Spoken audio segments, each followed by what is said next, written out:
I was looking in the church for a while. I was scoping out the church for girls, right? And hoping that I would find one. And then finally I was like, whatever. And I found one that was not in the church, which was a horrendous idea. And that's where I did the same thing and was like, I'm done. I don't know where I'm going to find my wife, but this can't be the way to do it. But going through that checklist, that's something that I would like. We do this for our businesses, right? Like, what are the things we need for our businesses to make them run? What are the things we need to make sure that our things are going? But we don't look at it in our personal life. We don't look at it with our kids. We don't look at it with, whatever. But I mean, we implemented EOS in one of our companies in ADPI. And it was like, when you look at your core values, there were certain things they said that this is pay to play. Like, you can't even be a part of the company unless you do these things. And then these are our core values. This is where we're going to hire and fire.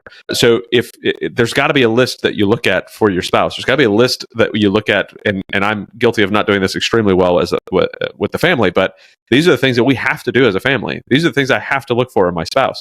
And I remember that one day I was telling my mom, which I almost never told my mom about any of my girlfriends. I was always, embarrassed to talk about that sort of thing. I never felt like, and this is another thing that I talked to my wife about, I never felt like the door was open to talk about it because everything was so taboo, right?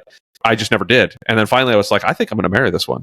And my mom, what did she tell me? Oh, well, you better pray that if she's the right one, that she lasts, and if not, that she's gone. And I was like, really? This is the conversation you want to have with me? I finally tell you, and you tell me to marry, or you tell me to pray that she leaves? Like, So I followed my mom's instructions and I prayed. And the next morning I was like, yep, I'm totally going to marry her. Like, I just knew it was going to happen. And sure enough, I did, But I cannot express enough how important what you said is like, make that list, understand who it is that you're marrying, right? It's no wonder that divorce is so high when you look at where we're finding our spouses and what society is telling us is okay. I don't remember who she was. I think she was a porn star that was like putting out this thing. Oh, like, if you're not happy with who you're married to, it's not like marriage is like this big thing. Just get rid of them. Like, if they're not, and it's like, well, it's a big thing if you let it be a big thing, because it is a big thing. But if you tell yourself it's nothing, and it's like that old pair of shoes that the second there's a hole in it, you can just throw it in the garbage, then that's what you'll do. That's what you'll look at your marriage as. Like, but no, it's a sacred thing that you should be focused on, that you are going to have hard times in. There's going to end up being a hole in that pair of shoes, but it doesn't mean you can't fix the hole. It doesn't mean you can't still, like,